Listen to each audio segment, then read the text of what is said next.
Welcome to Triune Biblical University Global Extension USA channel. A warm welcome to all our returning subscribers and a heartfelt greeting to our new viewers. We're so glad to have you with us today. Whether you've been following us for a while or are just joining the community, we're excited to embark on this learning journey together.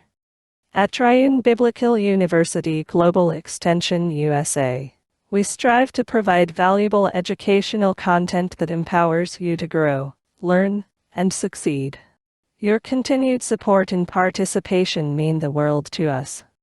In today's session, we are diving into the lecture topic, where we'll explore important concepts and provide practical knowledge that you can apply in real-world scenarios. This lecture is designed to challenge your thinking and deepen your understanding, whether you're a beginner or an advanced learner. Thank you for joining us, and we hope you find today's lecture both insightful and inspiring. Let's get started. Today's lecture topic is Advanced Structural Analysis. Sit back and relax while we learn together. 5. Plastic Analysis of Structures. Concepts of plasticity and yielding.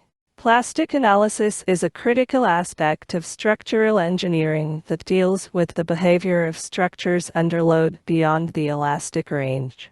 It helps determine how a structure will respond when the material has undergone plastic deformation, leading to permanent changes in shape. Understanding the concepts of plasticity and yielding is essential for analyzing and designing structures that can safely undergo large deformations without failure. 5.1. Plasticity. Basic concepts. Plasticity refers to the ability of a material to undergo permanent deformation under the action of external forces. Unlike elastic deformation, which is reversible, plastic deformation results in permanent changes in shape and is associated with the material yielding. The primary concepts related to plasticity include elastic deformation. This is reversible deformation, where the material returns to its original shape once the load is removed. Plastic deformation. This is irreversible deformation that occurs when the material is stressed beyond its yield point. Once this point is exceeded, the material will deform permanently. Key characteristics of plasticity. Yield point. The point at which a material begins to deform plastically. Before this point, the material deforms elastically, proportional to the load. Ultimate strength. The maximum stress the material can withstand before failure occurs. Post-yield behavior. After yielding, the material may continue to deform under increasing loads until it eventually fractures. The plastic region of the material stress-strain curve begins after the yield point and can extend to the ultimate strength before fracture occurs. 5.2. Yielding. Material behavior beyond elastic limit. Yielding is the onset of plastic deformation in a material. It occurs when the applied stress exceeds the material's yield stress, which marks the transition from elastic behavior, where stress is proportional to strain, to plastic behavior, where permanent deformation occurs. Yield stress and yield strength. Yield stress. This is the stress level at which a material transitions from elastic deformation to plastic deformation. For many materials, this is determined by the 0.2% offset rule in the stress-strain curve, where a small strain, usually 0.2%, is allowed beyond the elastic limit to define the yield point. Yield strength.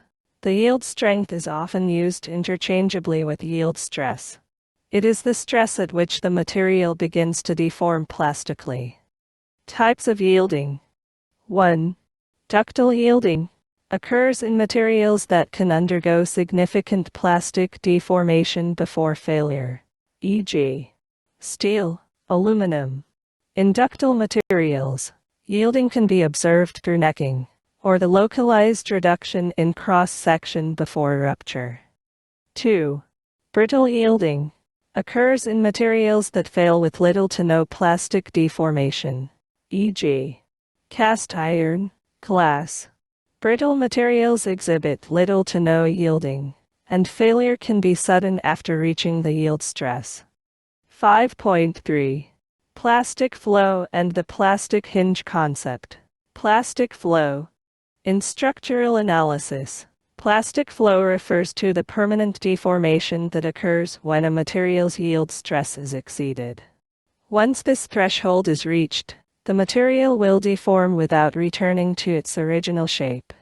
In structural elements such as beams, once the applied load exceeds a certain value, regions of the structure may begin to exhibit plastic flow, where stresses exceed the yield point and cause irreversible deformations. This phenomenon is particularly important in indeterminate structures. Plastic hinge. A plastic hinge is a concept used in plastic analysis to represent the location where a structural member, such as a beam or column, experiences plastic deformation due to bending. It occurs at the point where the moment exceeds the material's plastic moment capacity, causing the beam to yield and rotate without further increase in moment. Formation of plastic hinges. As the applied moment on a beam increases, regions of the beam will reach the yielding point. When this occurs, the beam will start to rotate at those locations. Plastic hinges. Without any further increase in the internal moment, even though the beam is still subjected to higher loads. Plastic collapse mechanism. A structure can collapse when multiple plastic hinges form, causing a complete mechanism that can no longer carry the applied loads. This is known as the plastic collapse mechanism, where the entire structure becomes unstable. 5.4. Theories of plastic collapse. Plastic collapse refers to the loss of load carrying capacity when plastic hinges form in a structure, leading to failure. Several key theories describe how structures behave as they approach plastic collapse. 1. Upper bound theorem. The upper bound theorem states that if a mechanism, a system of plastic hinges, can be found such that the total work done by external forces equals the total energy dissipated by plastic deformation, then this mechanism represents the collapse load. In other words, the collapse load is the minimum load at which the structure can collapse under a given loading configuration. Key points. The method provides an upper bound on the collapse load, the load at which failure is expected. The analysis is based on the assumption that the structure will eventually deform plastically and that the load required to induce plastic failure will be the upper bound. 2. Lower bound theorem. The lower bound theorem is based on the idea that if an equilibrium configuration is found where internal forces do not exceed the material's yield strength, then the structure will not fail. This theorem provides a lower bound for the collapse load, which is the maximum load the structure can withstand before it reaches failure. Key points. This method provides a conservative estimate of the collapse load. The structure will fail at or before this lower bound value, depending on how the structure is loaded. Both the upper bound and lower bound theorems are used to estimate collapse loads and are especially important in the design of indeterminate structures where elastic methods do not provide adequate predictions for collapse. 5.5. Application of plasticity in structural design.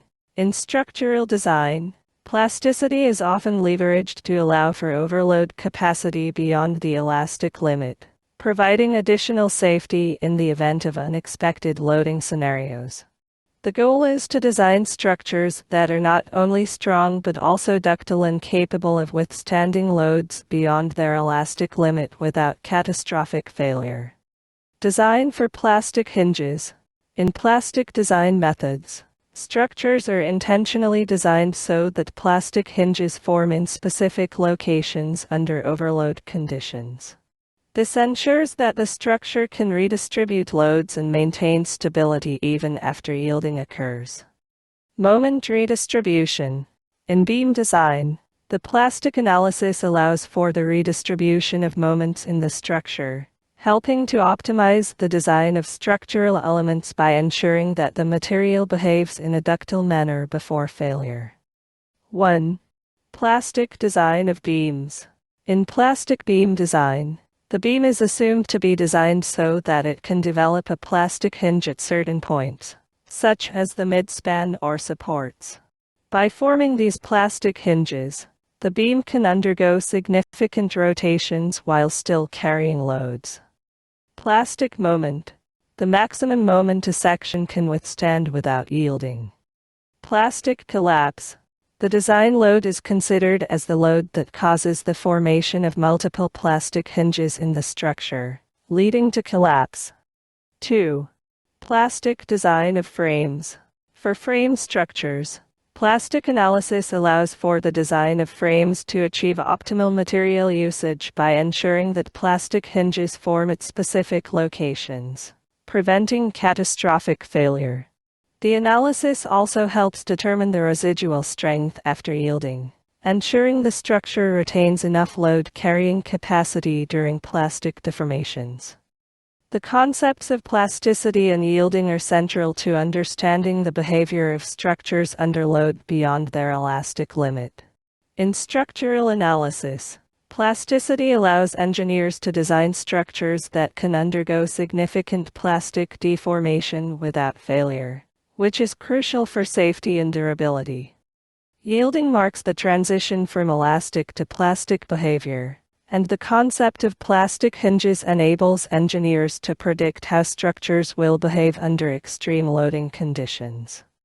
The upper bound and lower bound theorems provide frameworks for estimating collapse loads, helping engineers design structures that can withstand overloads while preventing catastrophic failure. Incorporating plastic analysis into structural design allows for more efficient and resilient designs, providing flexibility for the structure to deform in a controlled manner while still maintaining safety and functionality. 5. Plastic analysis of structures. Plastic hinges and collapse mechanism. In plastic analysis, the concepts of plastic hinges and collapse mechanisms are essential for understanding how structures behave under loads beyond the elastic limit. These concepts help engineers predict when and where failure will occur in a structure and how it will collapse. This analysis is particularly useful in designing ductile structures that can undergo significant plastic deformation before failure, ensuring they are safe and stable under extreme loading conditions. 5.1. Plastic hinges. Definition and formation. A plastic hinge is a theoretical concept used in plastic analysis to describe a location in a structural element, typically a beam or frame, where the material yields and plastic deformation occurs due to bending. At this point, the internal moment exceeds the plastic moment capacity of the section, and further bending takes place without a corresponding increase in moment. Essentially, a plastic hinge allows the beam to rotate without any further increase in the internal moment, which leads to plastic collapse. Characteristics of plastic hinges. Yielding. Plastic hinges form when the material experiences a yielding behavior at a specific point in the structure. The moment at this location is called the plastic moment, beyond which the section will undergo plastic deformation. Rotation. Once a plastic hinge forms, the structure at that point begins to rotate under continued loading, and the moment remains constant while the rotation increases. This is in contrast to elastic behavior, where the moment would increase with additional loading. No increase in moment. After the formation of a plastic hinge, the moment at that location remains constant despite the increase in rotation. This is the key difference between elastic and plastic behavior. 5.2. Formation of plastic hinges. The formation of plastic hinges occurs when the bending moment exceeds the plastic moment capacity of a section. The plastic moment capacity is the maximum moment a beam or structural member can carry before it yields and begins to deform plastically. Plastic moment. The plastic moment is the bending moment at which a section will start to experience plastic deformation. This moment is related to the material strength and cross-sectional properties of the beam. Yielding process. As the applied load increases, the bending moment along the length of the beam increases. Once the bending moment at a specific point exceeds the plastic moment, yielding occurs, and a plastic hinge is formed at that point. The section at that location will undergo plastic rotation without increasing the bending moment. Distributed loading. In structures subjected to distributed loads, like beams under uniform or varying load, plastic hinges will develop sequentially at different points as the bending moment exceeds the plastic moment. This process is critical in determining the collapse mechanism. 5.3. Plastic collapse mechanism. A plastic collapse mechanism is a critical concept in plastic analysis. It refers to the failure of a structure when enough plastic hinges have formed and the structure becomes a kinematic mechanism, a system capable of undergoing continuous movement or rotation without further increase in load. Essentially, the formation of multiple plastic hinges leads to the loss of stability, and the structure cannot carry additional load. Key concepts of collapse mechanism. Mechanism formation. A collapse mechanism forms when enough plastic hinges are formed at critical points in a structure. Once the structure becomes a mechanism, it can no longer carry the applied loads. In a beam or frame, the collapse mechanism occurs when the number of plastic hinges reaches a critical point where the structure cannot support further loading. Load redistribution. Before complete collapse, plastic hinges allow the structure to redistribute the applied loads, which can prevent sudden failure. For example, in a frame structure, once one hinge forms, the moments and forces in the other members can be redistributed, allowing the structure to adapt to the new load path. Types of collapse mechanisms. 1. Rigid body mechanism.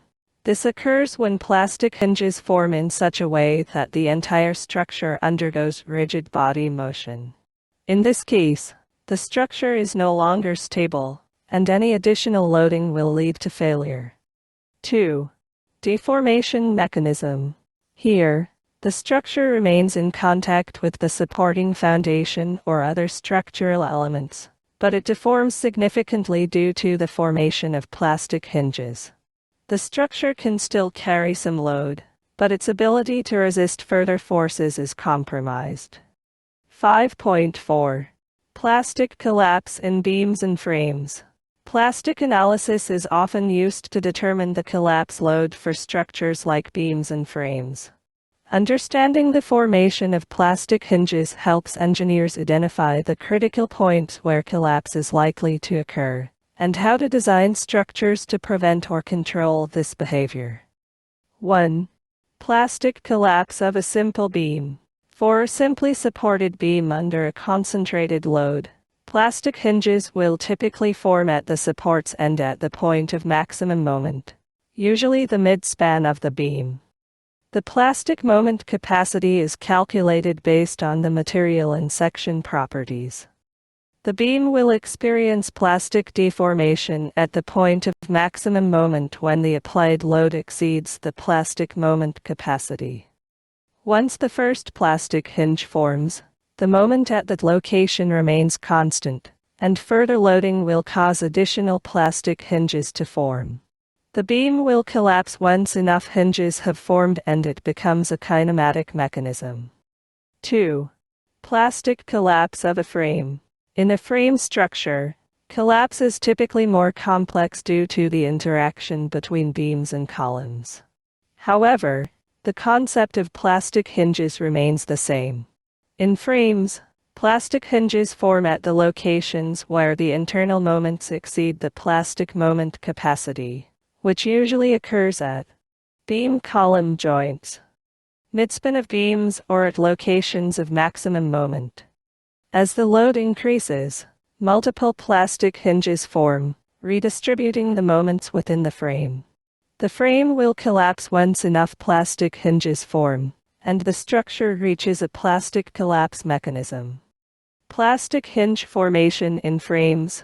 Plastic hinges form at points of maximum moment, and the failure load can be determined by analyzing the structure to identify the locations where collapse can occur.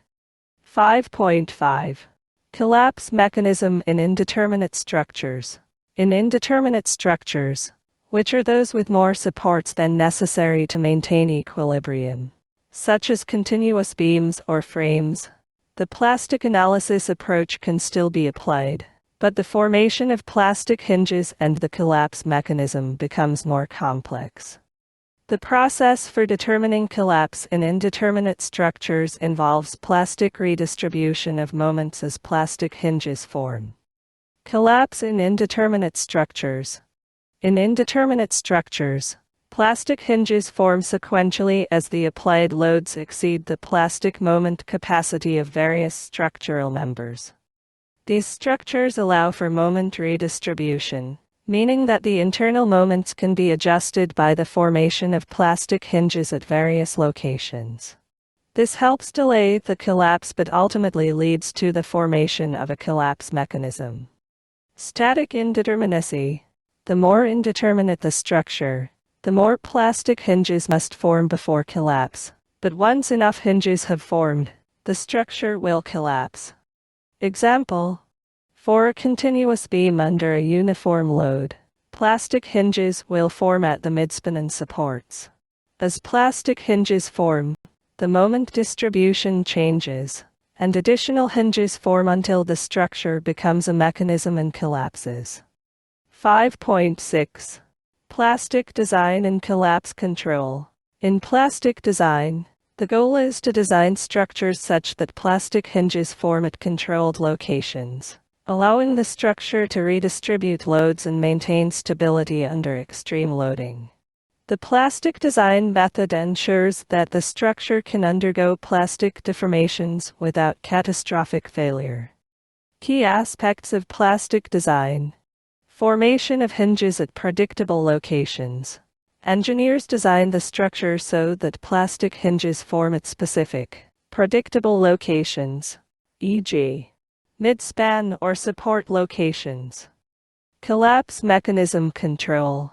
By controlling where plastic hinges form, the collapse mechanism can be designed to occur in a gradual and controlled manner, preventing sudden failure. Redundancy and stability. Ensuring that there is enough redundancy in the structure, extra elements or supports, helps maintain stability during plastic deformation.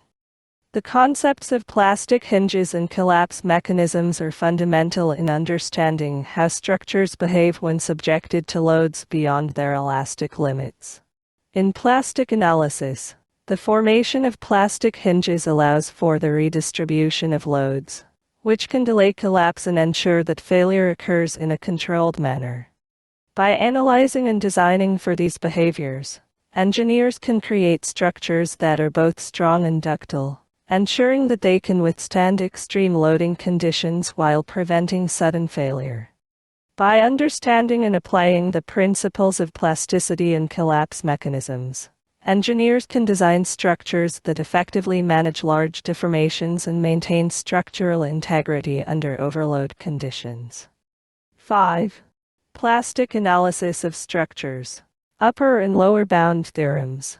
The upper bound theorem and lower bound theorem are two fundamental principles in plastic analysis that are used to estimate the collapse load of a structure. These theorems help engineers determine the maximum and minimum load at which a structure will collapse due to the formation of plastic hinges and the structure's behavior beyond its elastic limit. These theorems are critical tools in structural design, especially in analyzing and designing for plastic behavior, ensuring structures are safe and capable of handling loads beyond their elastic capacity without experiencing sudden failure. 5.1. Upper bound theorem.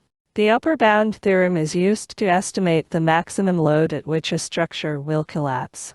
It is based on the principle of virtual work and assumes that the structure is at its limit state when it forms a kinematic collapse mechanism. Key concepts of the upper bound theorem. The upper bound theorem states that if a kinematic mechanism, a mechanism capable of undergoing motion, can be found, such that the total work done by the external forces equals the total energy dissipated by plastic deformation, the load applied to the structure at that moment represents an upper bound for the collapse load. The theorem is based on the concept of equilibrium in kinematics, rather than forces and moments. The idea is that the structure is at its collapse limit when the plastic hinges form in such a way that the structure deforms continuously without further increase in load. Methodology of upper bound theorem. 1. Identify a kinematic mechanism. Identify a plastic hinge mechanism that can form when the structure reaches collapse. This mechanism is assumed to form at the locations where plastic deformation will occur, such as at points of maximum moment. 2. Energy considerations. Calculate the work done by external forces as the structure undergoes deformation, i.e., the external load times the displacement of the points of application of the load. 3. Dissipation of energy. Calculate the energy dissipated by plastic deformation at the plastic hinges, i.e., the internal energy required for the formation of plastic hinges and the associated plastic rotations. 4. Equating work and energy. The collapse load is determined by equating the total work done by the external forces to the energy dissipated by the plastic hinges. The collapse load determined in this way is the upper bound on the actual collapse load. The upper bound theorem provides an overestimate or an upper limit of the collapse load. This is because, in reality, the structure may collapse at a lower load than the one calculated by the theorem, as it does not always account for the exact distribution of internal forces. Practical use. The upper bound theorem is used to estimate collapse loads and understand the collapse mechanism by assuming that the structure reaches its limit when a certain mechanism of plastic hinges is formed. This method is generally quicker and easier than other methods, such as plastic collapse analysis, as it requires less detailed knowledge of the structure's response beyond the elastic limit. 5.2. Lower bound theorem. The lower bound theorem provides an estimate for the minimum load that will cause a structure to collapse. It is based on the principle of static equilibrium and ensures that the internal forces in a structure do not exceed the yield capacity of the material. Key concepts of the lower bound theorem. The lower bound theorem states that if an equilibrium configuration can be found where the internal forces in the structure do not exceed the material's yield strength, i.e., the internal moments and forces remain within the elastic limit, this configuration will represent a safe state for the structure.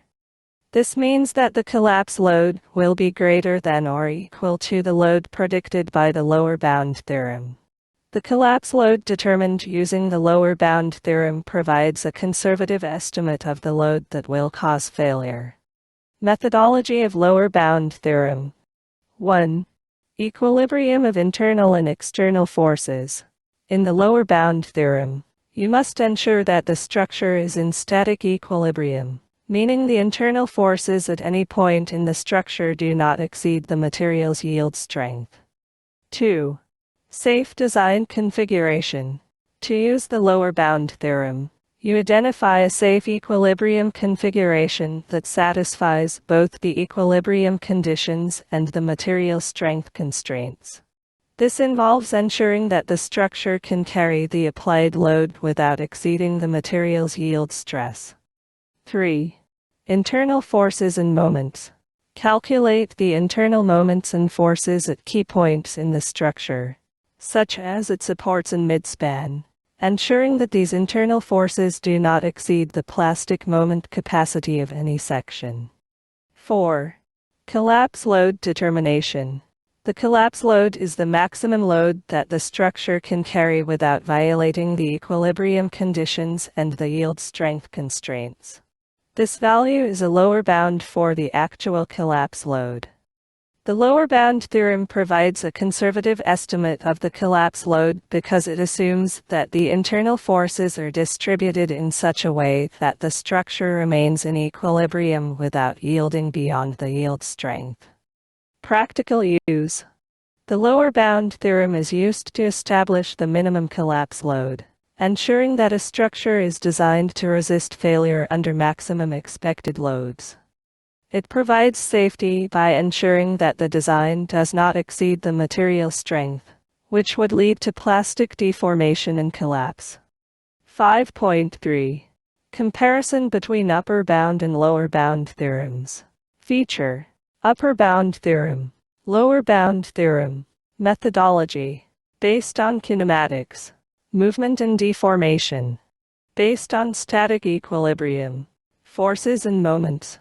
Collapse load: provides an upper estimate of collapse load. Provides a lower estimate of collapse load. Assumptions: assumes the structure forms a kinematic collapse mechanism. Assumes the structure is in static equilibrium without yielding. Conservativeness: overestimates collapse load. Safe but may be too high. Underestimates collapse load. Safe but may be too low.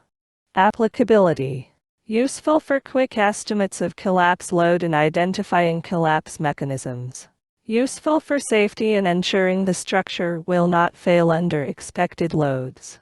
Complexity: relatively simple and quicker to apply. More conservative, may require more detailed analysis. 5.4.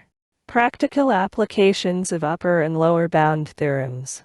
Both the upper bound theorem and lower bound theorem are used together in the analysis and design of structures to ensure that they are both safe and efficient. Here are some practical applications. 1. Designing for plastic collapse in beams and frames.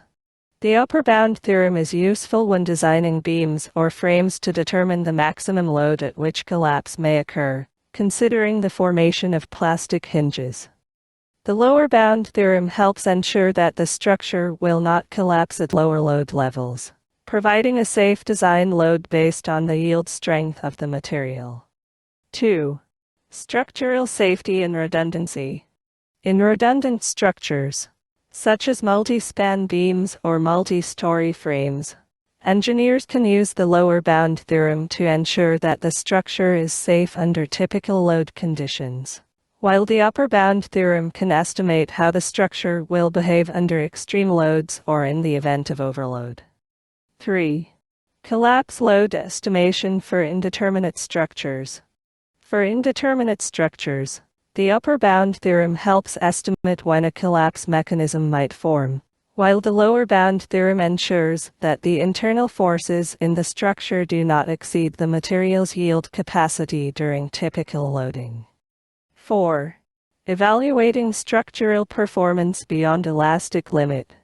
Both the upper and lower bound theorems help assess a structure's performance beyond the elastic range, providing insight into how the structure will behave as loads approach and exceed the elastic limit.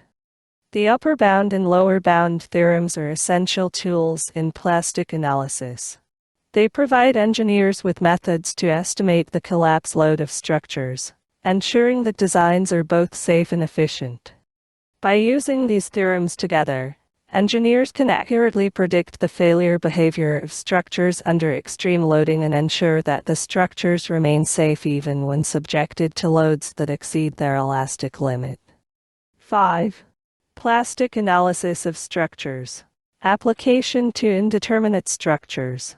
Indeterminate structures are structures where the number of unknown reactions or internal forces exceeds the number of independent equilibrium equations available.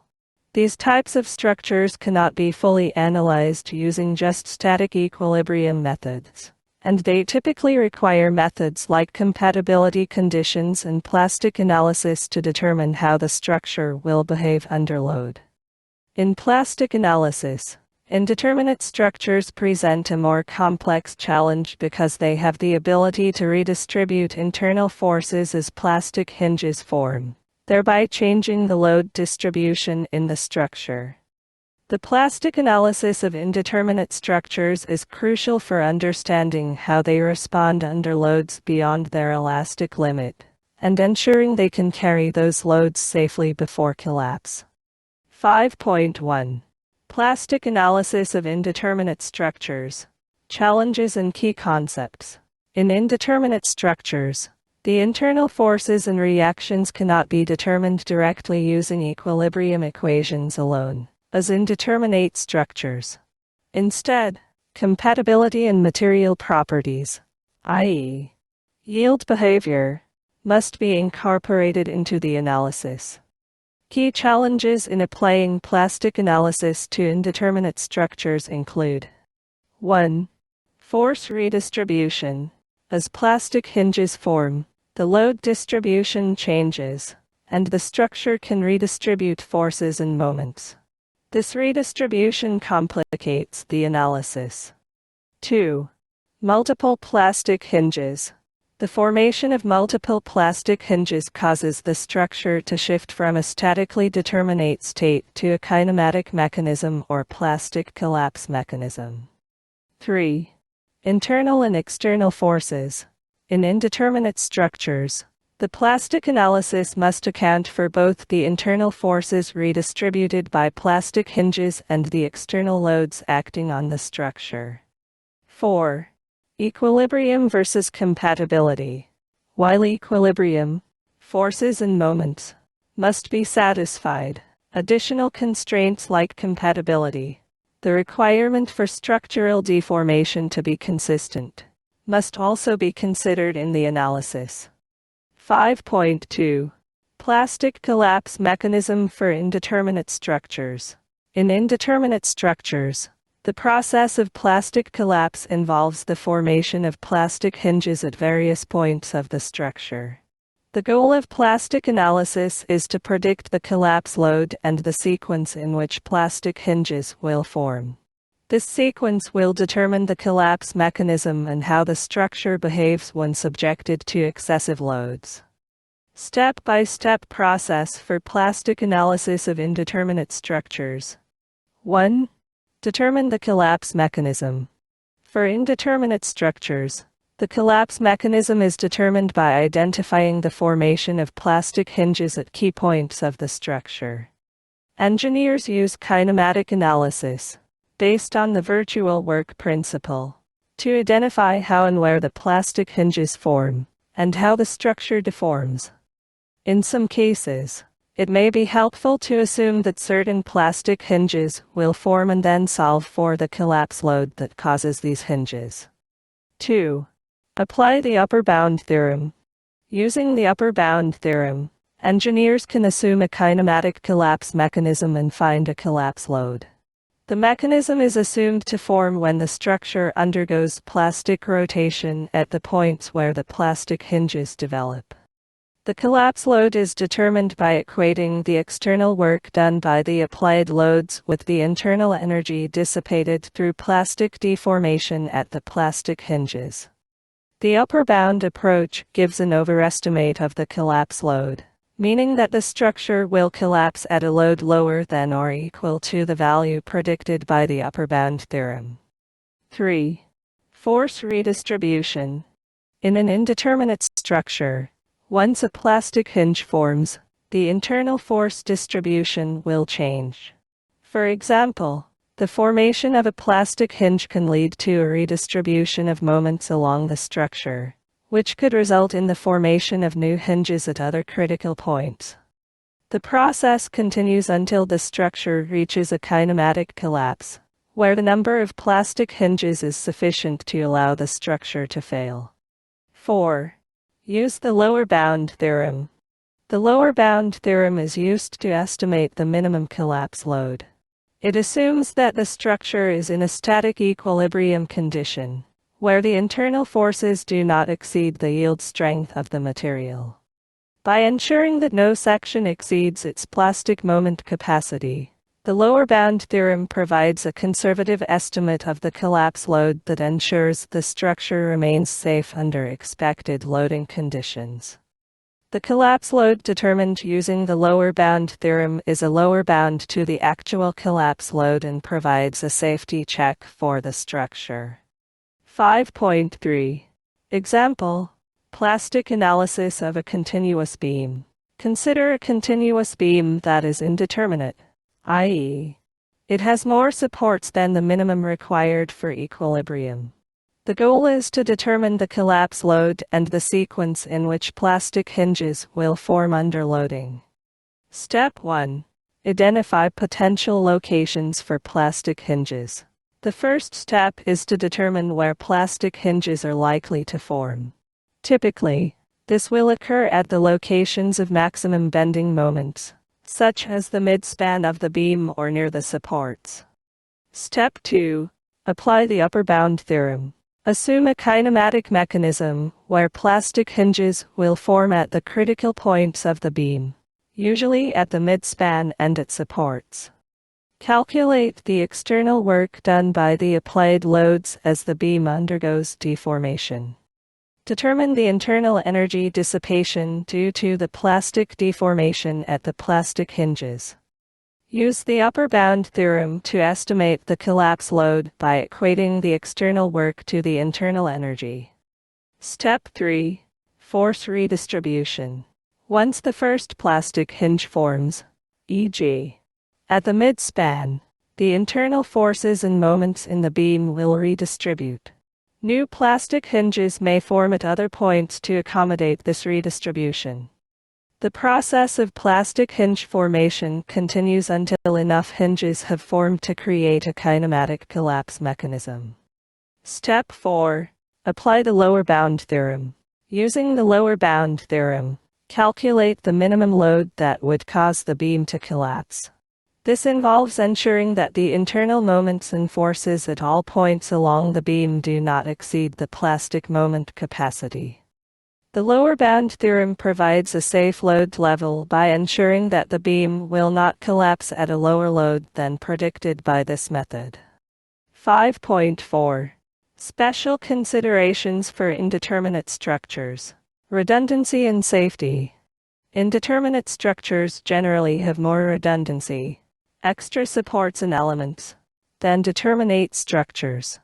This redundancy means that the structure can redistribute loads when some parts fail, which increases its overall safety and resilience. Redundancy in plastic design.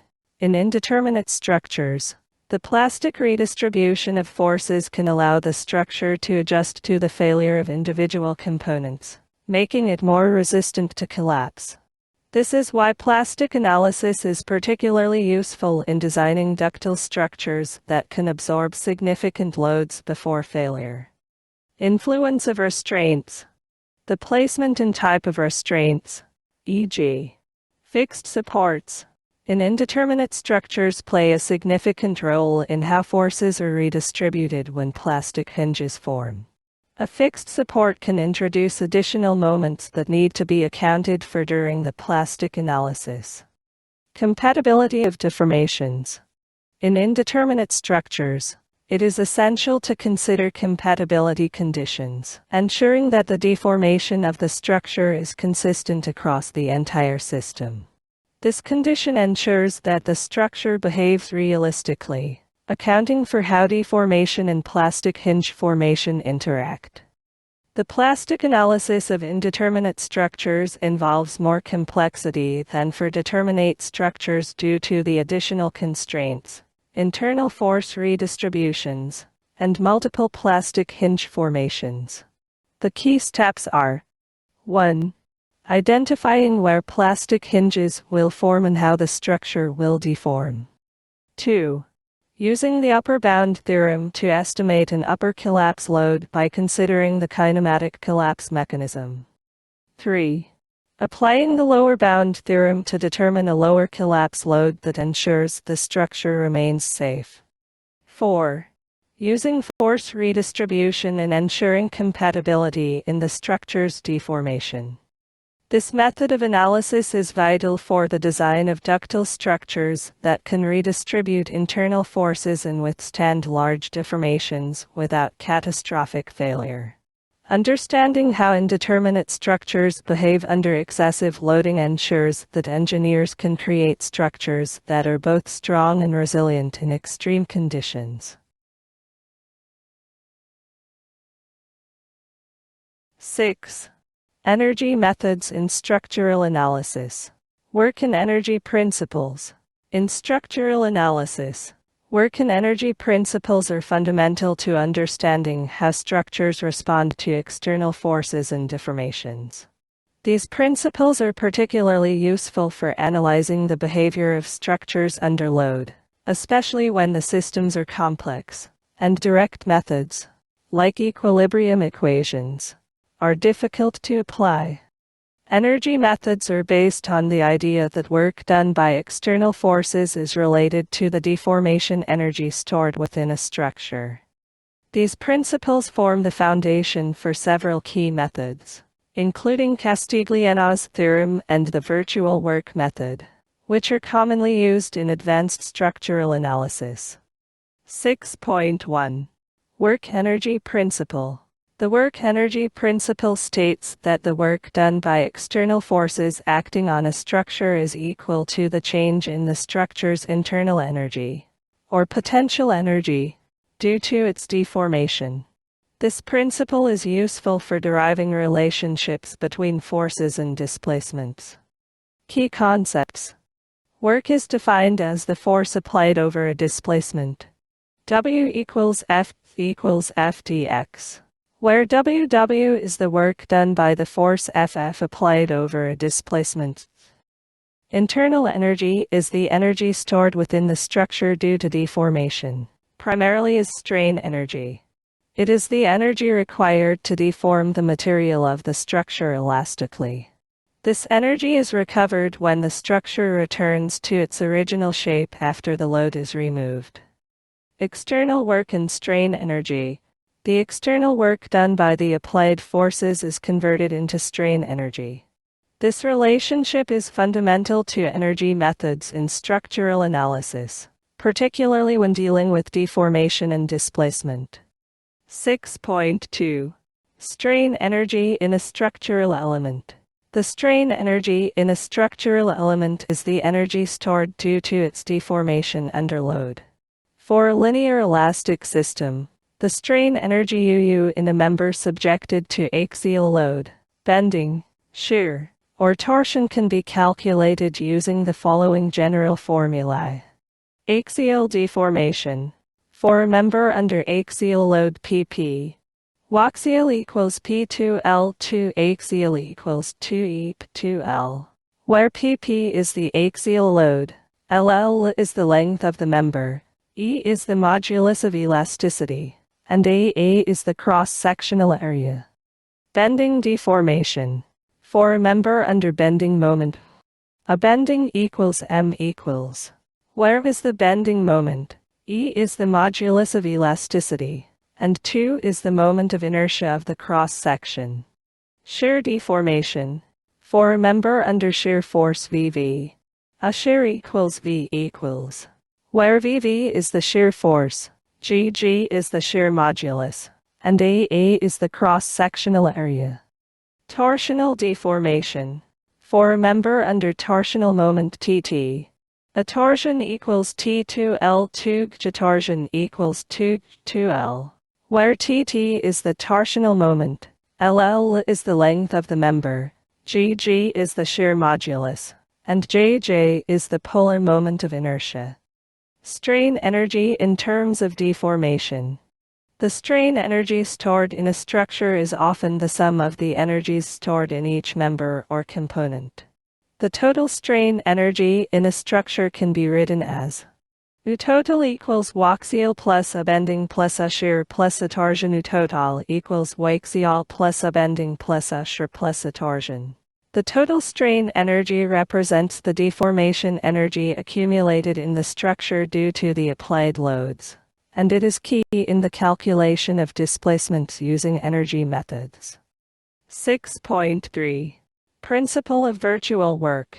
The principle of virtual work is a powerful method in energy-based structural analysis. It relates the work done by internal forces, in the form of strain energy, to the work done by external forces. This principle is widely used for calculating displacements, especially when dealing with structures under complex loading conditions. Key concept. The principle states that for a system in equilibrium, the total virtual work done by all external forces equals the total virtual work done by the internal forces. Fextx equals Fintx. Fextx equals Fintx. Where Fext is the external force, Fint is the internal force, Xx is the virtual displacement. Virtual work in practice. External virtual work. The external work is the work done by the external forces during a virtual displacement. This displacement is assumed to be small and consistent with the equilibrium of the structure. Internal virtual work. The internal work is the work done by internal forces, e.g., axial forces, bending moments, during the virtual displacement. For static systems, the virtual work principle can be used to compute displacements at various points in a structure, including reactions, deflections, and internal forces. 6.4. Castigliano's theorem. Castigliano's theorem is another energy-based method used to determine displacements in a structure.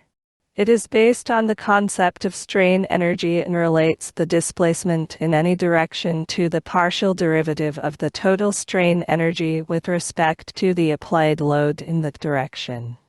Castigliano's first theorem. Displacement calculation. Castigliano's first theorem states that the displacement at any point in a structure can be obtained by taking the derivative of the total strain energy UU with respect to the applied force FF acting in the direction of displacement. Equals UF equals FU. This method is particularly useful for calculating displacements in complex structures or when the structure is subjected to multiple loads and forces. Example of using Castigliano's theorem. Consider a beam subjected to a point load. To find the deflection at the point of the load, the strain energy stored in the beam is first computed using the formulas for bending deformation. Then, the displacement at the point is determined by differentiating the total strain energy with respect to the applied force. 6.5. Applications of energy methods in structural analysis. Energy methods are particularly useful in advanced structural analysis for complex systems, especially when 1. Direct equilibrium methods are difficult to apply due to the complexity of the structure. 2.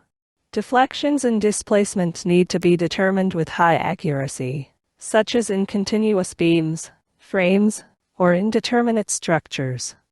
3. Structural analysis of nonlinear systems is required, such as in plastic deformation or buckling analysis. 1. Deflection of beams and frames. Energy methods can be used to calculate deflections and rotations in structures by considering the strain energy associated with bending, axial deformation, and shear. This is particularly useful for analyzing continuous beams, cantilever beams, or frames with varying loads. 2. Structural systems with complex loading. When the loading is non-uniform or involves moving loads or dynamic forces, energy methods allow for an effective calculation of displacements and internal forces by utilizing the work energy principles. 3. Nonlinear structural behavior. Energy methods are particularly useful when analyzing the nonlinear behavior of structures, such as the plastic deformation in beams or frames or buckling analysis in columns. Energy methods in structural analysis offer a broad and versatile approach to solving problems involving deformation, displacement, and internal energy.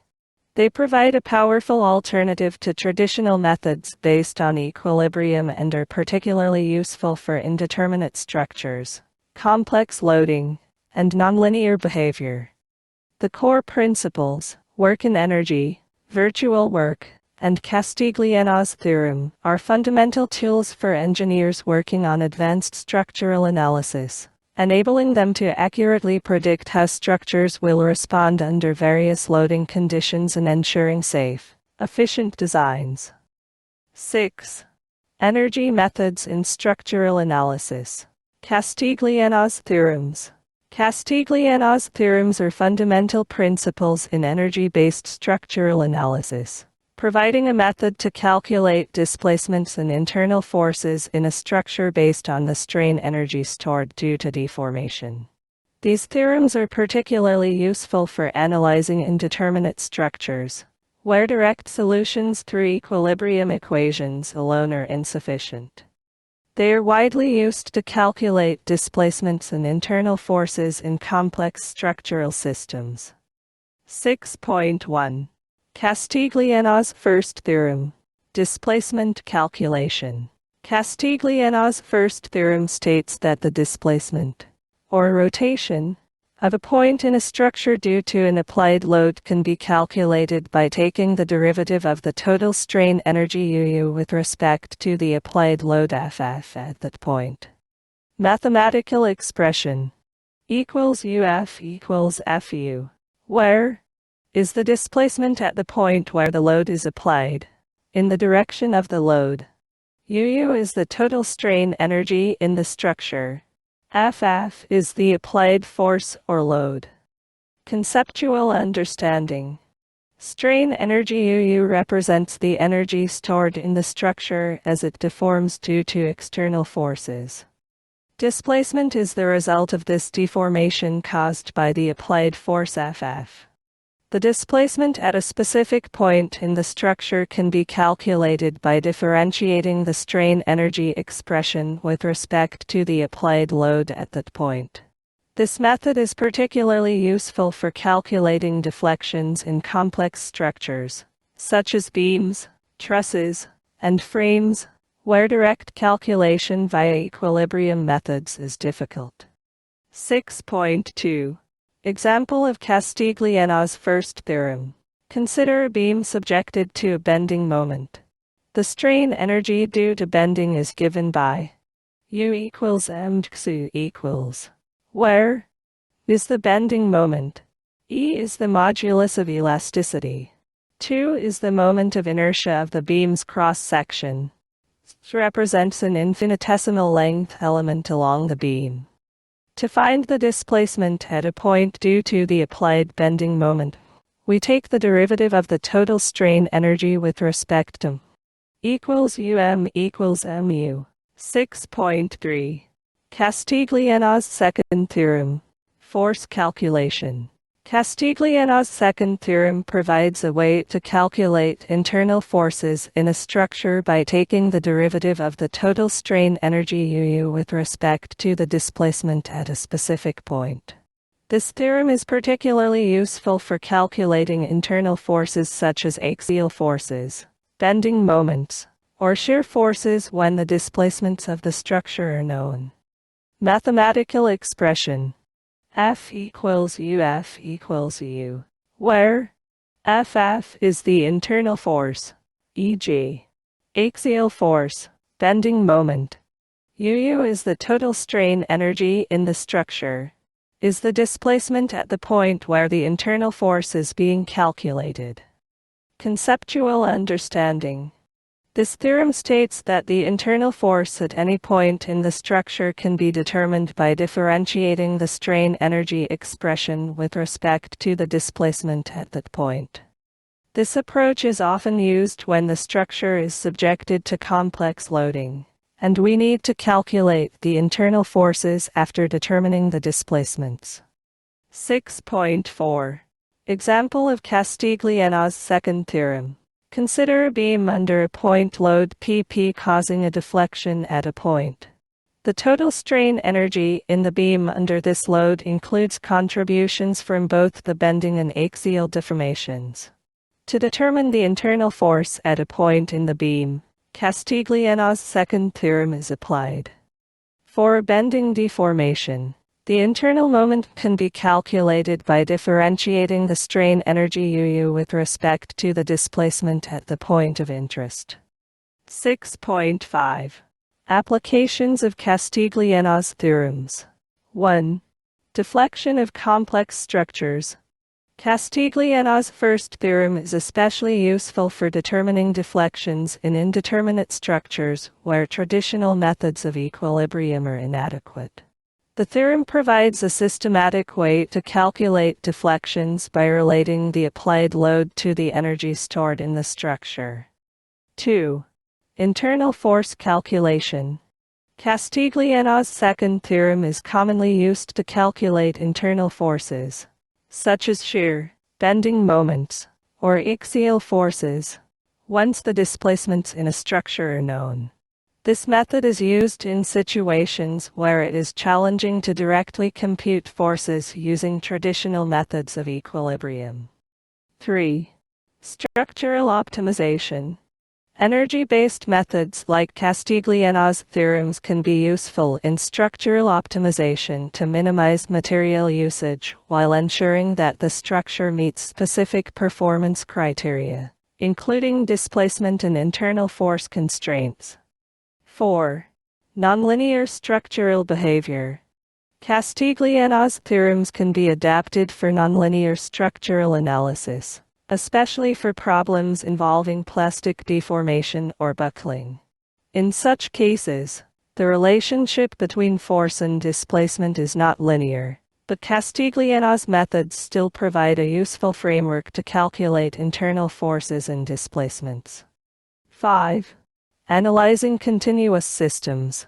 The theorems are particularly helpful for continuous systems, e.g., continuous beams, frames, where the structure is too complex for simple static equilibrium solutions. Castigliano's theorems allow engineers to calculate how such systems will deform under various loads. 6.6. Advantages and limitations. Advantages. 1. Versatility. Castigliano's theorems can be applied to a wide range of structural problems, from simple beams to complex frames and trusses. 2. Reduced complexity. They provide a relatively straightforward way to calculate displacements and internal forces in indeterminate and complex structures where traditional methods are difficult or impractical. 3. Compatibility with numerical methods. Castigliano's theorems are well suited for use with finite element analysis, FEA, where the strain energy of each element in the structure can be summed to give the total strain energy, from which displacements and forces can be derived. Limitations. 1. Linear elastic systems. The application of Castigliano's theorems is typically limited to linear elastic systems. For nonlinear behavior, such as plasticity or large deformations, modifications are needed. 2. Complexity for non-standard geometries. While the method is powerful, it may require more effort when dealing with structures of highly irregular geometries or complex loadings. 3. Calculation of strain energy. For complex structures, accurately calculating the total strain energy can be challenging and might require integration or numerical methods. Castigliano's theorems are a powerful set of tools in energy-based structural analysis, allowing engineers to calculate displacements and internal forces in both determinate and indeterminate structures. The first theorem is useful for determining displacements based on the strain energy, while the second theorem helps calculate internal forces based on the displacement. These methods are essential for solving complex problems where traditional equilibrium methods are difficult to apply, and they find wide use in both linear elastic analysis and nonlinear structural analysis. 6. Energy methods in structural analysis. Virtual work method. The virtual work method is a powerful energy-based approach used in structural analysis to determine displacements, rotations, and internal forces within a structure. This method is based on the principle of virtual work, which states that for a system in equilibrium, the total virtual work done by external forces is equal to the virtual work done by internal forces. The virtual work method simplifies the analysis of indeterminate structures and can be applied to both static and dynamic problems. 6.1. Virtual work principle. The principle of virtual work asserts that the work done by all external forces acting on a structure is equal to the work done by the internal forces, resulting from deformation, for a virtual displacement. In simpler terms, it states that if a structure undergoes a deformation due to applied loads, the work done by the external forces during this deformation equals the work done by the internal forces in the structure. Mathematical expression. The general form of the virtual work equation is Fextx equals Fintx Fextx equals Fintx, where Fext is the external force applied to the structure. Xx is the virtual displacement caused by the external force. Fint is the internal force within the structure, e.g., axial force, bending moment. Xx is the virtual displacement corresponding to the internal forces. The virtual displacement Xx is a hypothetical, imaginary, displacement consistent with the equilibrium of the structure, meaning that it does not result in a real change in the structure's deformation, but allows for the analysis of structural behavior. 6.2. Key concepts of the virtual work method. 1. External virtual work. External work is the product of the external forces and the virtual displacements caused by those forces. External forces may include point loads, distributed loads, or moments. 2. Internal virtual work. Internal work is the product of the internal forces, e.g., axial force, shear force, or bending moment, and the virtual displacements within the structure. Internal forces result from the structure's response to the applied loads. 3. Virtual displacement. A virtual displacement is a hypothetical displacement that the structure undergoes under the action of a virtual force. These displacements do not correspond to the actual deformations, but they are used to relate the applied forces to the resulting internal forces and displacements. 4. Virtual forces.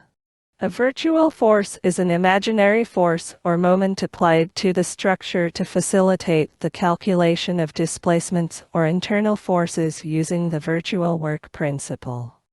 6.3. Application of the virtual work method. The virtual work method is particularly effective for solving problems involving indeterminate structures, such as frames, trusses, or beams where the number of unknowns exceeds the number of equilibrium equations. Steps to apply the virtual work method. 1. Define the system. Begin by identifying the structure and the type of external loads and internal forces that will be involved. The structure may consist of beams, frames, trusses, or other elements. 2. Choose the virtual displacement. Select a suitable virtual displacement that will help relate the internal and external forces. The displacement should be chosen such that it simplifies the calculation. The virtual displacement is usually assumed to be small, making the method valid for linear elastic systems. 3. Calculate the external virtual work. Determine the external forces and calculate the virtual work done by these forces. The virtual displacement associated with each external force should be considered for the calculation. 4. Calculate the internal virtual work. Determine the internal forces, such as axial forces, bending moments, etc., in the structure resulting from the applied loads. The internal forces should then be used to calculate the virtual work done by them. 5. Set the virtual work equation. Set the sum of external virtual work equal to the sum of internal virtual work. The equation can be solved for the unknowns, such as displacements, rotations, or internal forces. 6.4. Example: virtual work in a simple beam. Consider a simple beam with an applied point load PP at its center. We want to determine the displacement at the center of the beam using the virtual work method. Step-by-step application. 1. Define the system. We have a simply supported beam with a point load PP applied at its center. 2. Choose the virtual displacement. We choose the virtual displacement YY at the center of the beam, where we want to calculate the deflection. 3. External virtual work. The external virtual work is given by the applied load PP and the virtual displacement YY at the location of the load.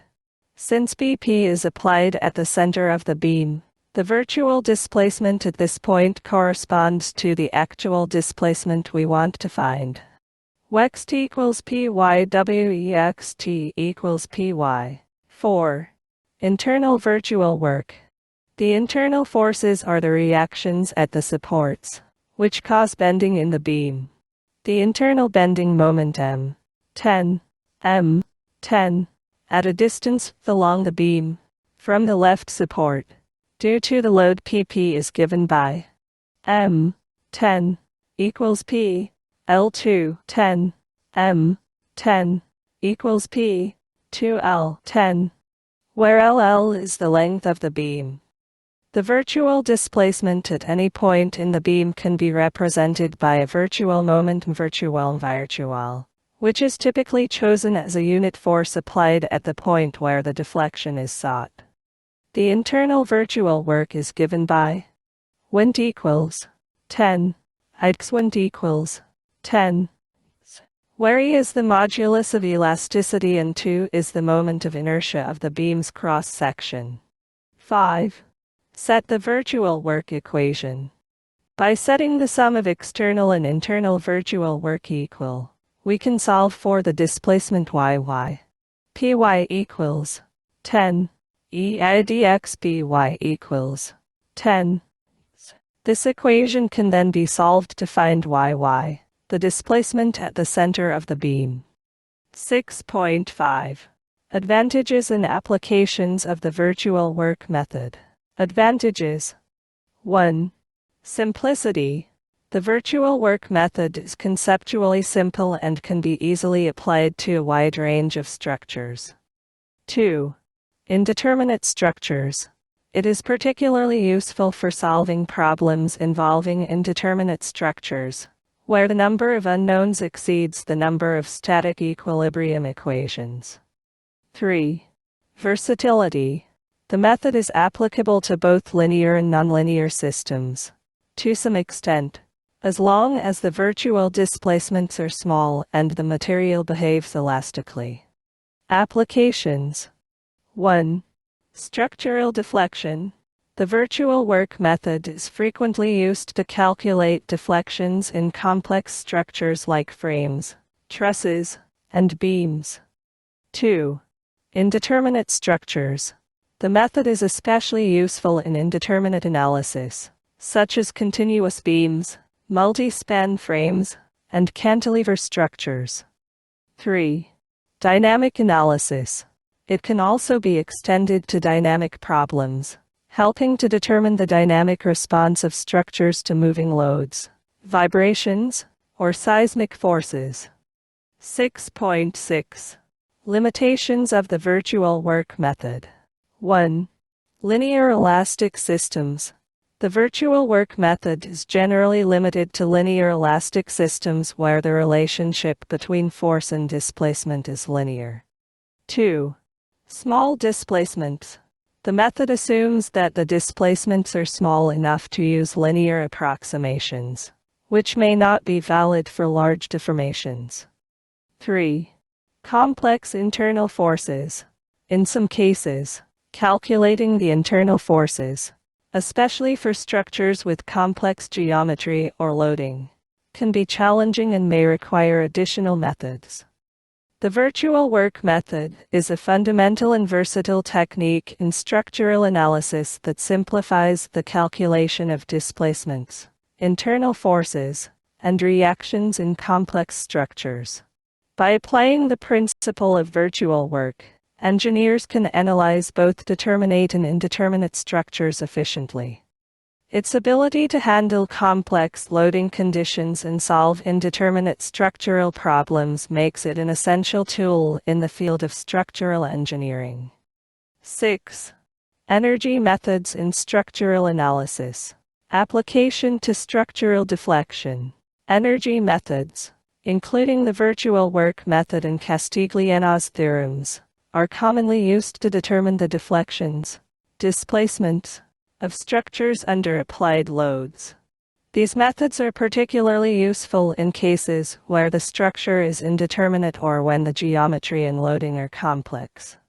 By relating energy principles such as strain energy, work, and virtual work to structural displacements, engineers can calculate deflections more efficiently than using traditional equilibrium-based methods, especially in complex systems.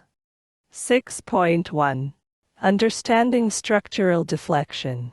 Structural deflection refers to the displacement of a point or part of a structure under the action of external loads.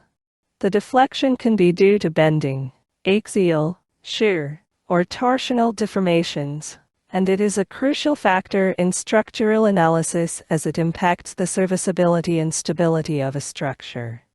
Key factors influencing deflection: load type, point load, distributed load, or moment. Geometry, length, cross-sectional shape, and size of the structural element. Material properties, modulus of elasticity, E, and the moment of inertia, 1, of the cross-section. Boundary conditions, the type of supports, simply supported, clamped, etc., and their location. 6.2. Energy methods for deflection calculation. The energy methods allow the calculation of structural deflections by considering the strain energy stored in a structure due to deformation. These methods are based on the principle that the total strain energy is equal to the work done by external forces. Methods to calculate deflections. 1. Virtual work method. The virtual work method provides a systematic way to calculate deflections by relating virtual displacements and internal forces. It is especially useful for calculating deflections in indeterminate structures. Steps for virtual work method. Step 1. Define the virtual displacement at the point where the deflection is sought. Step 2. Calculate the internal forces, moments, shear, etc., due to the applied load and virtual displacement. Step 3. Apply the principle of virtual work. External virtual work equals internal virtual work. External virtual work equals internal virtual work. Step 4. Solve for the deflection or displacement. 2. Castigliano's first theorem. Castigliano's first theorem allows us to calculate deflections by relating them to the strain energy in the structure. The strain energy, UU, is a function of the internal forces and the displacements that result from the applied loads. Steps for Castigliano's first theorem. Step 1. Calculate the total strain energy, UU, in the structure, which includes contributions from bending, axial, shear, and torsional deformations. Step 2. Use Castigliano's first theorem. Equals UF equals FU, where is the deflection at the point of interest, and FF is the applied force. Step 3. Differentiate the strain energy expression with respect to the applied force FF to find the displacement. 6.3. Application examples. 1. Deflection of a simply supported beam under point load. Consider a simply supported beam of length LL with a point load PP applied at the center. We can calculate the deflection at the center of the beam using Castigliano's first theorem. Steps. Step 1. The total strain energy in the beam is given by the bending energy, which is U equals 10, 2 IDXU equals 10, where M, 10, M, 10, is the bending moment at a distance from the left support. E is the modulus of elasticity. 2 is the moment of inertia. LL is the length of the beam. Step 2. For a point load PP at the center of the beam, the bending moment at any point, with respect to the left support, is M, 10, equals 2 for 0 xl 2p, Lx, 2 for L2 less than 10, equals 2p, Lx, 0, 2L for 2L less than L. Step 3. The total strain energy is then calculated by integrating the square of the bending moment over the length of the beam. U equals /2m2, 10, 2 IDX plus L /2, 10, 2 IDX equals /2 2im2, 10, plus L /2 L2 im2, 10. Step 4. Using Castigliano's first theorem to calculate the deflection at the center of the beam. Equals UP equals PU. This gives the deflection formula for a simply supported beam under a point load at the center. Equals PL 348 I equals 48 I PL 3. This result is the well-known formula for the deflection of a simply supported beam under a center point load. 2. Deflection of a frame or truss. For more complex structures like frames or trusses, the virtual work method is often used, especially when dealing with indeterminate structures. In these cases, the virtual displacement is chosen at the point of interest, and the internal forces, such as bending moments or axial forces, are calculated using equilibrium equations. Then, the virtual work equation is solved to determine the displacement. 6.4. Practical considerations. When applying energy methods to calculate deflections, the following considerations should be kept in mind. Small deformations. Energy methods are generally applicable when the deformations are small enough to maintain linear relationships between load and displacement. Material properties. The modulus of elasticity and the moment of inertia, two of the structure's cross-section, play a crucial role in determining deflections. In cases of nonlinear behavior, e.g., large deformations or plasticity, the energy methods may need to be modified. Boundary conditions. The type of boundary conditions, simply supported, clamped, etc., significantly influences the deflection and must be accurately accounted for in the formulation of the problem. 6.5. Advantages of energy methods for deflection calculation. Efficiency for indeterminate structures. Energy methods are particularly useful for solving indeterminate structures where the number of unknowns exceeds the number of equilibrium equations. Simplification. Energy methods can simplify the analysis of complex structures, such as frames, trusses, and continuous beams, where traditional methods might be cumbersome or impossible. Versatility. They can be used to calculate deflections, rotations, and internal forces in both linear and nonlinear systems. with some modifications. 6.6. Limitations. Linear elastic assumption. Energy methods assume that the material remains in the linear elastic range, where deformation is proportional to the load. For nonlinear systems, modifications or different methods may be needed. Small deflections. Energy methods are most accurate for small deflections. Large displacements or rotations may require a more detailed nonlinear analysis. Complex internal forces. In some complex structures, determining the internal forces accurately can be challenging and might require additional methods such as the finite element method. FEM. Energy methods are essential tools in structural analysis, especially for calculating deflections in both determinate and indeterminate structures.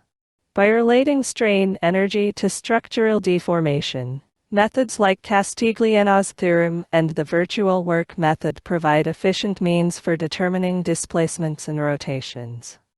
These methods are particularly valuable when dealing with complex systems where traditional static equilibrium methods fall short, and they are crucial in ensuring the serviceability and stability of structures in engineering design.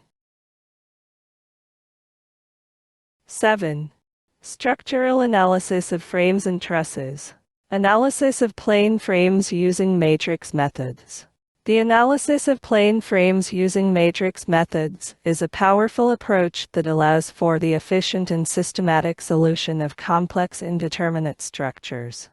A plane frame is a structure composed of beams and columns arranged in a single plane, and subjected to loads that may cause bending, shear, and axial forces. These structures are typically found in buildings, bridges, and various other civil engineering applications. Matrix methods, particularly the stiffness method, are commonly used to analyze these structures. The stiffness method involves representing the structural system in terms of a global stiffness matrix, which relates the applied forces to the displacements of the structure. 7.1. Overview of plane frames. A plane frame is a two-dimensional structure composed of beams, horizontal or sloped members that resist bending and shear forces, columns, vertical members that resist axial forces and bending moments, joints, the points where the beams and columns are connected. These frames are often subject to external loads, point loads, distributed loads, moments, etc., and may have various boundary conditions, fixed, pinned, roller supports, etc. The goal of structural analysis is to determine the internal forces, moments, shear forces, axial forces, and displacements, deflections and rotations in the frame. 7.2. Steps in matrix analysis of plane frames. The matrix method of analysis involves breaking down the plane frame into a system of equations that can be solved to determine the displacements and internal forces. The key steps in analyzing a plane frame using matrix methods are as follows. 1. Define the degrees of freedom, DOF. Each joint in the frame can have 2 degrees of freedom, one for displacement in the horizontal direction, O, and one for displacement in the vertical direction. For a frame with joints, the total number of DOFs is 2n 2n. 2. Element stiffness matrices. For each frame element, beam or column, we derive the stiffness matrix that relates the internal forces, moment and axial force, to the displacements, rotation and translation, at the element's ends. For a beam or column, the local stiffness matrix is typically a 4x4 matrix that can be expressed as K11, K12, K13, K14, K21, K22, K23, K24, K31, K32, K33, K34, K41, K42, K43, K44. K11, K21, K31, K41, K12, K22, K32, K42, K13, K23, K33, K43, K14, K24, K34, K44. These elements depend on the material properties, modulus of elasticity E, geometry, length LL, moment of inertia 2, and boundary conditions of the element. 3. Assembly of global stiffness matrix. The stiffness matrices of individual elements are assembled into a global stiffness matrix that represents the entire structure. This is done by transforming the local stiffness matrices to the global coordinate system and adding them at the appropriate locations in the global matrix. The global stiffness matrix, denoted as K, is typically of size 2n times 2n 2n times 2n for joints in the frame. The assembly process involves mapping the local degrees of freedom, DOFs, to the global DOFs, adding the contributions from each element's stiffness matrix into the corresponding locations in the global matrix. 4. Apply boundary conditions. Once the global stiffness matrix is assembled, boundary conditions, e.g., fixed, pinned, or ruler supports, are applied to reduce the matrix system. Boundary conditions typically result in removing certain rows and columns of the global stiffness matrix, and the force vector, that correspond to fixed or restrained DOFs. 5. Solve the system of equations. After applying boundary conditions, the system of equations is solved for the unknown displacements. This is done by solving the matrix equation K equals F, K equals F, where K is the global stiffness matrix, is the vector of unknown displacements, both translations and rotations. FF is the vector of applied forces, external loads. Once the displacements are determined, internal forces can be calculated. 6. Determine internal forces and reactions. After solving for the displacements, the internal forces, such as bending moments, shear forces, and axial forces, can be computed using the stiffness matrices and the known displacement vector. Finternal equals K. Finternal equals K. 7.3. Detailed example. Analysis of a simple plane frame. Consider a simple plane frame consisting of 2 vertical columns and 1 horizontal beam, as shown below. The columns are connected by a beam at the top. A vertical load PP is applied at the top of the beam. Step 1. Define the degrees of freedom, DOF. For this simple frame with 3 joints, A, B, and C, each joint has 2 degrees of freedom, horizontal displacement O and vertical displacement. Joint A, UA, VA, VA. Joint B, UB, BUB, Joint C, UC, CUC, Thus, the total number of DOFs is 6. Step 2. Formulate the stiffness matrices for each element. For each beam, or column, the stiffness matrix is derived based on the element's properties, material properties and geometry. In this case, each beam and column is modeled as a linearly elastic element. Step 3. Assemble the global stiffness matrix. The local stiffness matrices for each beam and column are transformed into the global coordinate system. The contributions of each element are added to the global stiffness matrix, considering the degrees of freedom at the joints. Step 4. Apply boundary conditions.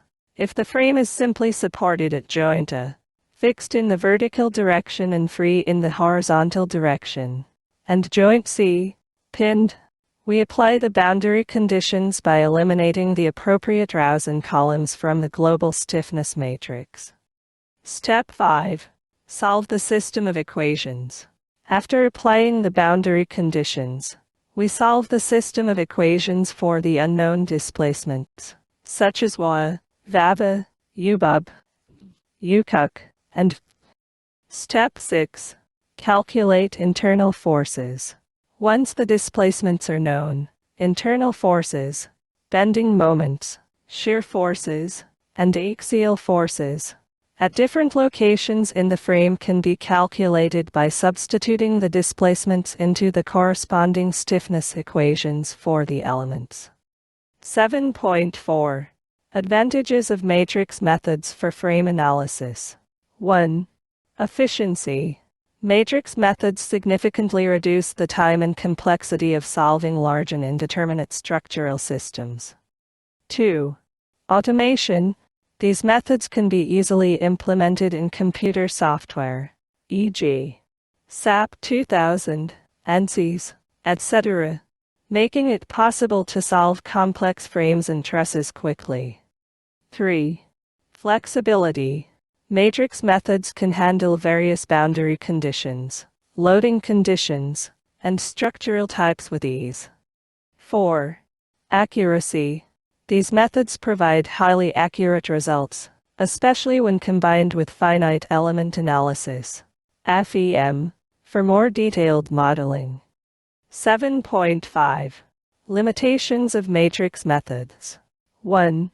Large matrix systems. For very large structures, the size of the global stiffness matrix increases, and solving the system of equations can become computationally intensive. 2. Nonlinear behavior. While matrix methods are very effective for linear problems, handling nonlinear behavior, large deformations, material nonlinearity, requires modifications to the basic approach, often involving iterative methods. 3. Complex geometry. When the geometry of the frame becomes complex, such as with curved members or irregular shapes, more advanced techniques may be required. The matrix method of analysis is an essential tool for plane frames in structural analysis. It offers a systematic and efficient approach to solving large, indeterminate structures, where traditional methods may be inadequate. By using the global stiffness matrix and the assembly of local matrices, engineers can easily calculate displacements, internal forces, and reactions for complex frame structures under various loading conditions. 7. Structural analysis of frames and trusses. Truss analysis with method of joints and method of sections. Trusses are structural systems composed of members connected by joints that primarily resist axial forces. They are commonly used in bridges, roofs, towers, and various other structures where lightweight and efficient load distribution are essential. To analyze trusses, we typically rely on two primary methods: the method of joints and the method of sections. Both methods are based on the assumption that the truss members are subject to only axial forces, tension or compression, and that the joints are idealized as pin connections. 7.1. Overview of truss analysis. A truss consists of members, the straight components of the truss that carry axial forces; joints, the points where the members meet, often modeled as pin connections that allow rotational movement without resistance; external loads, applied loads, point loads, distributed loads, reactions from supports, at specific points on the truss. The main goal of truss analysis is to determine the internal axial forces, tension or compression, in the members, which are required to ensure the truss can safely support the applied loads. 7.2. Assumptions in truss analysis. Before diving into the methods, there are several assumptions that we must make. 1. Axial loads only. Each member of the truss only experiences axial forces, either tension or compression. Bending, shear, and torsion are neglected. 2. Pin connections. Joints are idealized as pin connections, meaning there is no moment transfer at the joints. 3. Stable structure. The truss is assumed to be geometrically stable, with no redundant or insufficient supports.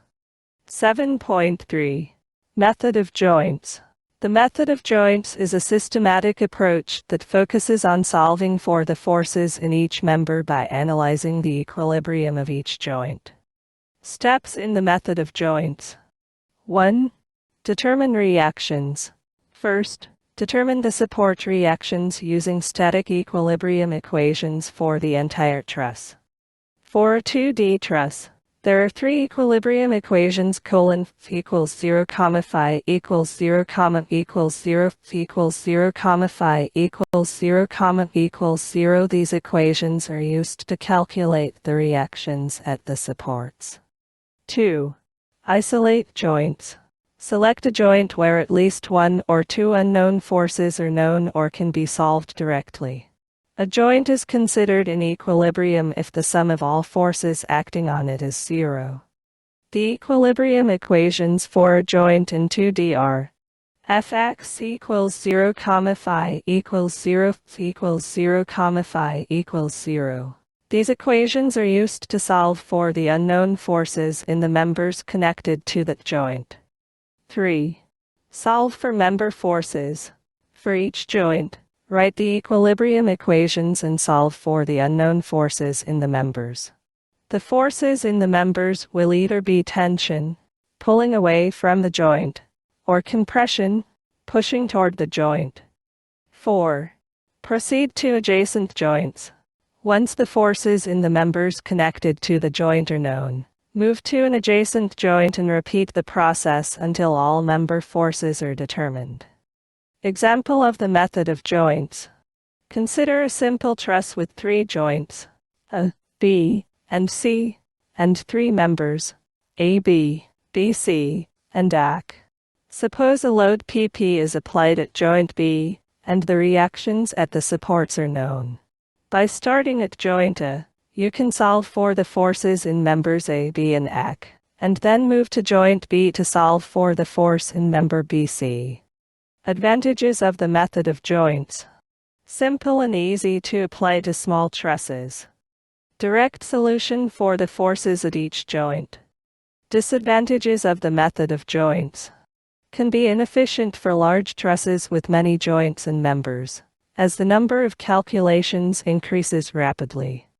Requires careful selection of joints to avoid solving for too many unknowns simultaneously. 7.4. Method of sections. The method of sections is a more efficient technique for determining the forces in specific members of a truss, especially when you need to find the forces in a few members rather than solving for all members. Steps in the method of sections. 1. Determine reactions. As in the method of joints, the first step is to calculate the support reactions using static equilibrium equations. 2. Cut the truss. Select a section of the truss that passes through the members whose forces you want to find. The section should be chosen such that the number of unknowns in the cut section is no more than 3. Since there are three equilibrium equations in 2D, Fx equals 0 equals 0, Fy equals 0 phi equals 0, and m equals 0 equals 0. 3. Apply equilibrium equations. Once the truss is cut, apply the static equilibrium equations to the free body diagram of the section to solve for the unknown forces in the members that were cut. The equilibrium equations are Fx equals 0, phi equals 0, equals 0, equals 0, phi equals 0, equals 0. You only need to apply these equations to the section you've isolated. 4. Solve for member forces. The unknown forces in the cut members are solved using the equilibrium equations. These forces are either tension or compression, and they can be determined by the direction and magnitude of the applied loads and reactions. Example of the method of sections. Consider a truss with 4 joints, A, B, C, and D, and 4 members, AB, BC, CD, and AD. If you want to find the force in member BC, you can cut through the truss such that the section contains members AB, BC, and AD, and then solve for the unknown forces using the equilibrium equations. Advantages of the method of sections. More efficient for large trusses when only specific member forces are required. Can solve for forces in any member directly without having to solve for all other members first. Disadvantages of the method of sections. Requires careful selection of the section to avoid too many unknowns. It may be challenging to use on highly indeterminate trusses. Trusses with many members and joints. 7.5. Comparison of the method of joints and method of sections. Aspect. Method of joints. Method of sections. Application. Used to solve for the forces in all members. Used to solve for the forces in specific members. Efficiency. Less efficient for large trusses. More efficient for large trusses and specific members. Required unknowns. Requires solving for unknowns at each joint. Requires cutting through the truss and solving for forces in a few members. Complexity. Can become cumbersome for large trusses. Easier to apply for complex trusses with many members. Equilibrium equations. Uses Fx equals 0 equals 0 and Fy equals 0 phi equals 0 for each joint. Uses Fx equals 0 equals 0, Fy equals 0 phi equals 0, and m equals 0 for the section. 7.6. Practical considerations in truss analysis. Redundant members.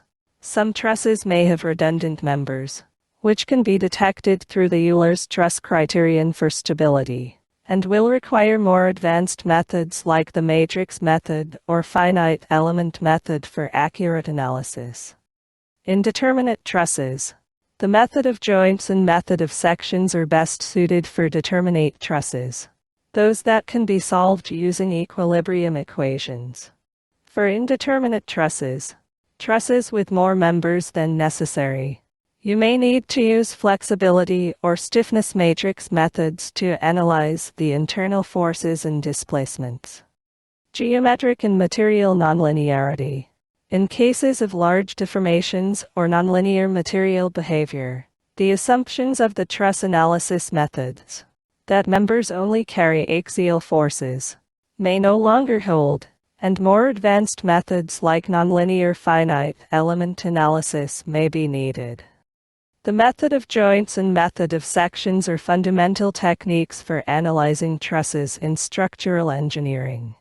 The method of joints is ideal for solving for the forces in all members of a truss, while the method of sections is more efficient for solving for forces in specific members, especially in large trusses. Both methods are based on the assumption of axial forces in the truss members and pin-jointed connections, and they provide valuable tools for designing and assessing the safety and performance of trusses in various applications. 7. Structural analysis of frames and trusses. Space frame analysis. A space frame is a three-dimensional structural system composed of interconnected members that form a rigid framework. These structures are typically used in large-scale buildings, roofs, and bridges, and are designed to carry loads through axial forces, tension or compression, in the members. Unlike plane frames, which are confined to 2 dimensions, space frames extend into 3 dimensions, making them more complex in both geometry and analysis.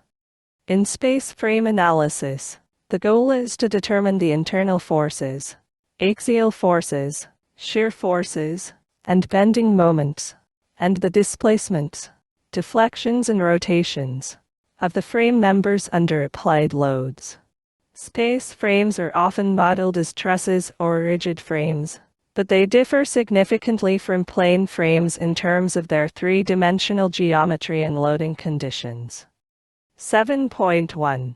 Characteristics of space frames. A space frame typically has members.